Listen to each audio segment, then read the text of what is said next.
سبحانه وتعالى الذي فرض علينا الصيام. أشهد أن لا إله إلا الله وحده لا شريك له، وأشهد أن محمدا عبده ورسوله المبعوث رحمة للعالمين.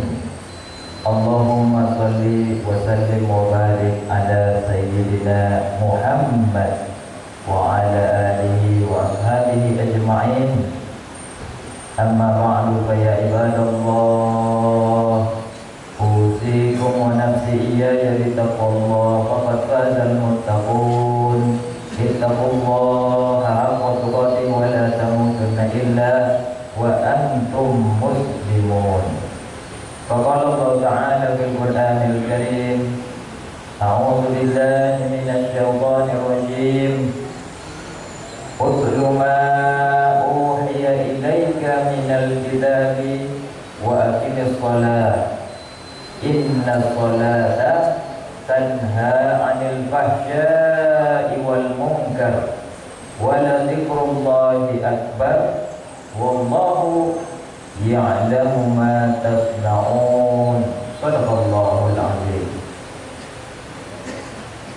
Kaum muslimin, sidang jemaah Jumat yang dimuliakan Allah, pada Jumat ini di bulan Rajab 1441 Hijriah, mari sama-sama kita tingkatkan takwa kita kepada Allah Subhanahu wa taala.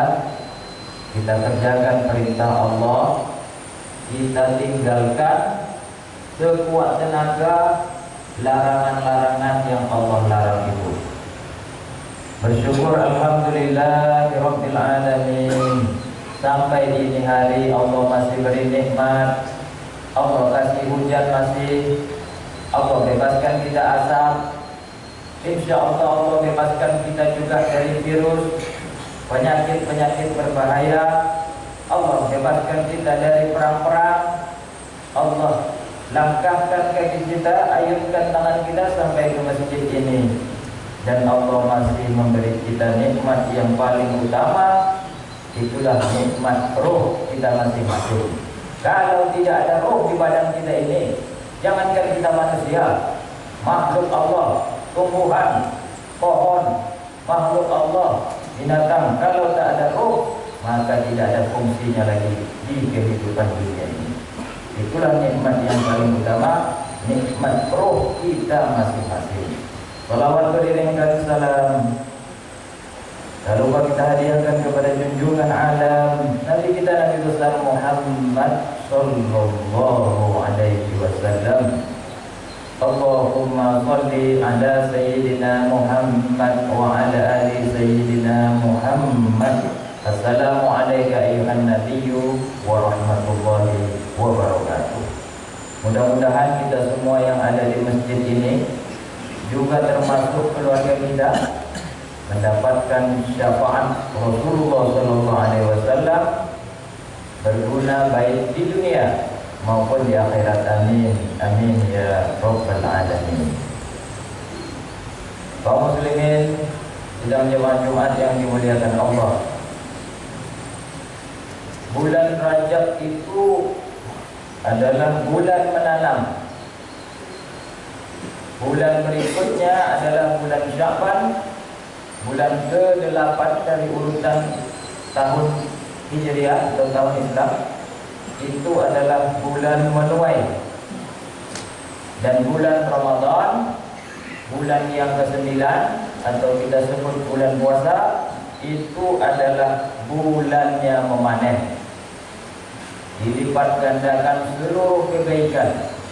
Solat kita dilipat gandakan. Sudah solat berjamaah 27 derajat, pada bulan Ramadan tambah lagi. Solat sunat kita yang biasanya cuma 1 pahala, 2 rakaat, dilipat gandakan di bulan Ramadan. Seluruhnya sedekah, perbuatan kita yang baik, kerja keras kita, jujur kita, semuanya puasa kita itu dipanen ketika bulan suci Ramadan. Ini adalah bulan yang mulia sebetulnya, bulan Rajab. Kenapa? Karena ada peristiwa yang mulia. Apa itu? Adalah peristiwa Isra Mi'raj. Isra perjalanan dari masjid ke masjid. Mi'raj perjalanan dari masjid ke langit. Dua-duanya adalah penting dan memiliki hikmah bagi kehidupan kita masing-masing. Pertama, hikmahnya apa? Kalau kita umat Islam sudah selesai wudhu, sudah ingin untuk sholat, baik sholat wajib ataupun sholat sunnah di rumah, maka dianjurkan langsung untuk sholat. Jangan sampai kalau sudah wudhu kemudian datang tamu, lalu kita ngobrol pula sama tamu itu, siapapun tamunya, mau tamu jauh, keluarga kita jauh, mau dia Pak RT, Pak RW, presiden pun kalau datang ke rumah kita, kalau udah wudhu, kita bilang saja pada mereka, maaf saya mau sholat dulu, silakan duduk, tunggu. Jangan pula ngobrol-ngobrol sehingga wudhunya pun sudah hilang atau lepas, baru nanti ingat lagi, baru wudhu lagi. Ini hikmah daripada perjalanan. Minimal kita begitu. Kalau sudah niat untuk sholat, urungkan, belakangkan masalah niat. Pentingkan sholat dulu. Setelah itu baru kita kembali ke dunia lagi. Samalah waktu sholat Jumat ini, apapun kegiatan kita berdosen, kita berdagang, kita kerja tukang sekalipun, yang berat motor sekalipun, kalau sudah masuk waktu Jumat, tinggalkan. Bagi kaum laki-laki, setelah itu baru fantasyiru fil ardi, kemudian kembalilah untuk perbuatan atau kegiatan-kegiatan kita yang tadi. Ini hikmah daripada Isra dan Mi'raj yang pertama. Yang kedua, hikmah di dalamnya ada sholat. Hikmah sholat bagi pendidikan moral kita. Di dalam sholat itu imam atau pemimpinnya adalah di depan, makmumnya adalah di belakang.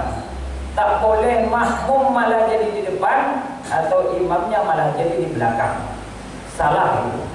Makmumnya di belakang, imamnya di depan. Apa maksudnya? Maksudnya imam itu mestinya adalah orang yang diikuti.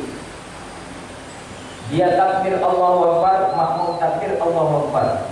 Dia rukuk Allahu Akbar, makmum rukuk Allahu Akbar. Dia salam assalamualaikum, makmum pun salam assalamualaikum. Dan ketika dia salah, maka ada tata caranya, tidak malah menyalahkan, menyanggahnya. Salah itu bukan begitu.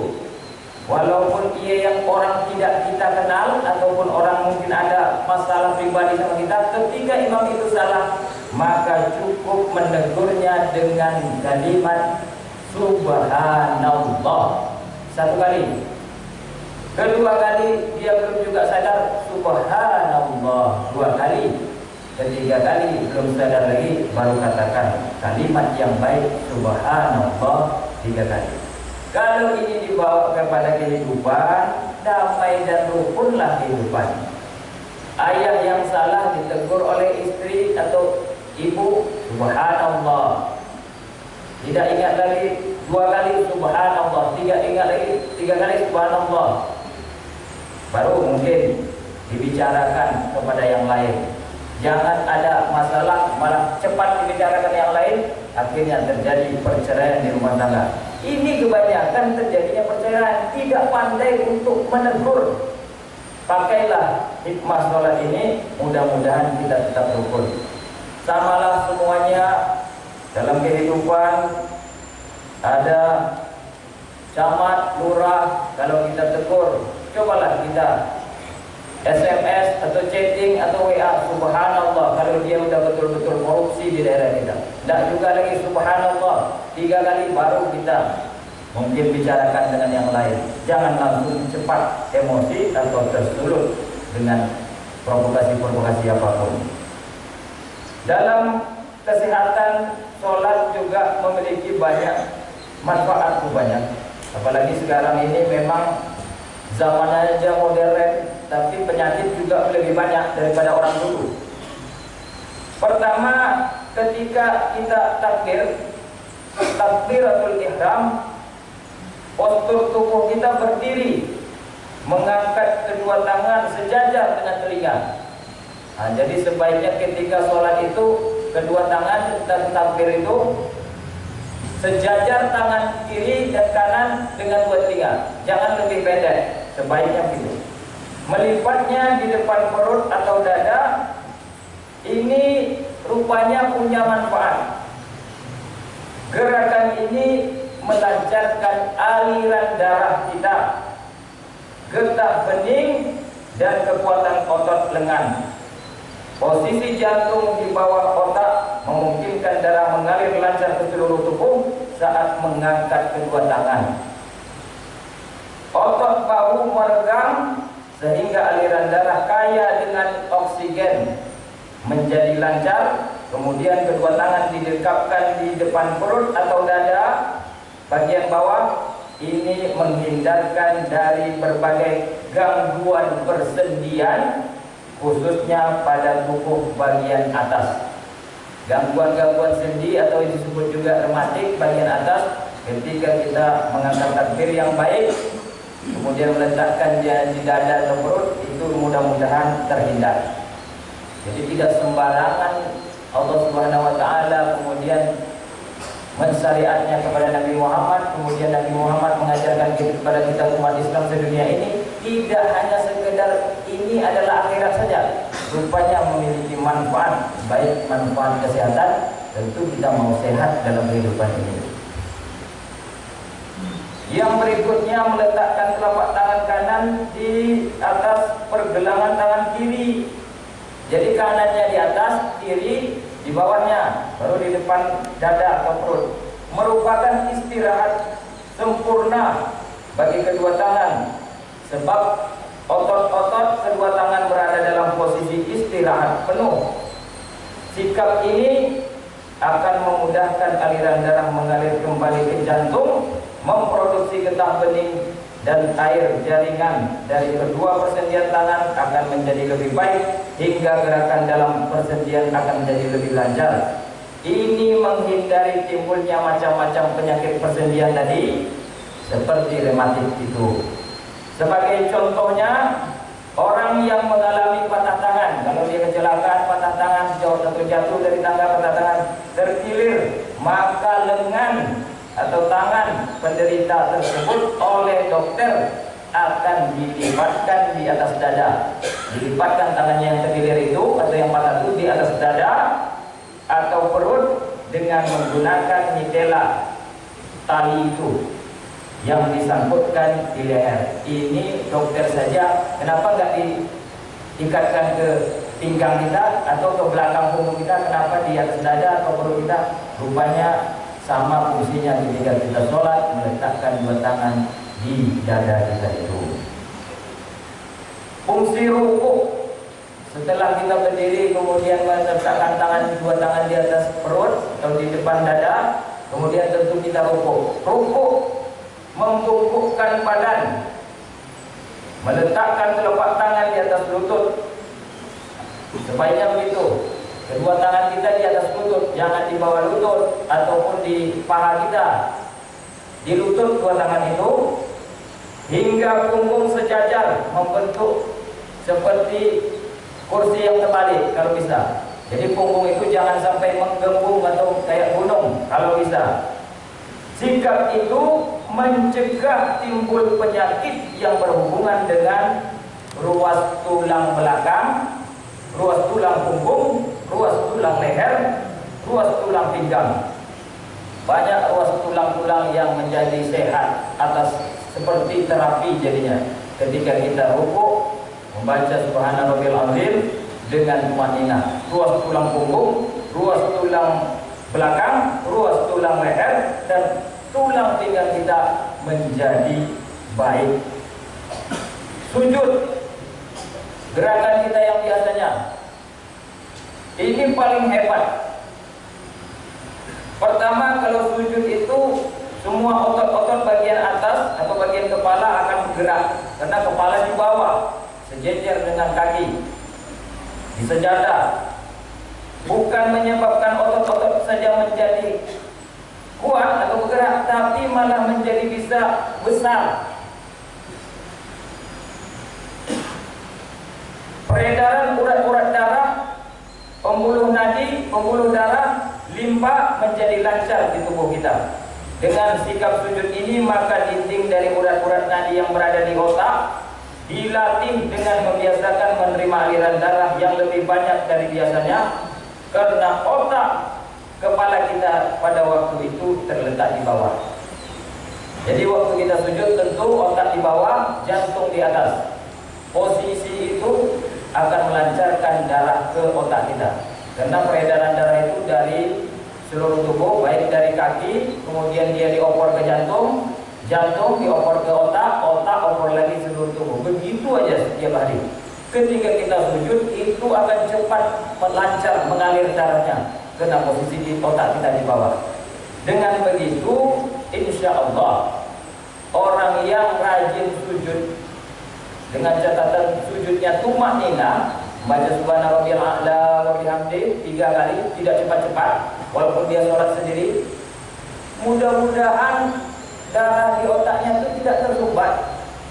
Banyak penyakit stroke itu gara-gara penyumbatan pembuluh darah di otak. Baik sebelah kanan, jadi stroke-nya sebelah kiri, baik sebelah kiri, jadi stroke-nya sebelah kanan, atau seluruh tubuhnya jadi stroke. Itu karena sudah tersumbat pembuluh darah yang ada di otak. Dengan gerakan sujud yang sudah kita latih ini, walaupun kita tidak tahu manfaatnya, secara tidak sengaja itu melancarkan darah kita di sekitar otak, kemudian kembali lagi ke seluruh tubuh. Itu. Yang kedua, manfaat sujud bagi wanita. Wanita yang sujud atau sering dia sholat dengan baik, sujudnya baik, tidak cepat-cepat, insya Allah ketika dia persalinan tidak operasi. Apalagi sekarang banyak istri-istri kita, anak-anak wanita kita, adik kita yang kalau udah ke rumah sakit disarankan operasi sajalah. Kenapa? Susah, atau mungkin dokternya ingin cepat aja. Kalau dia tidak susah, kemudian normal, itu tentu tidak pasti operasi. Tentu normal-normal saja. Untuk melatih seorang wanita itu supaya dia normal, inilah gerakannya, gerakan sujud. Dengan sujud tentu dia setelah bangun dari sujud memerlukan energi, mendeham.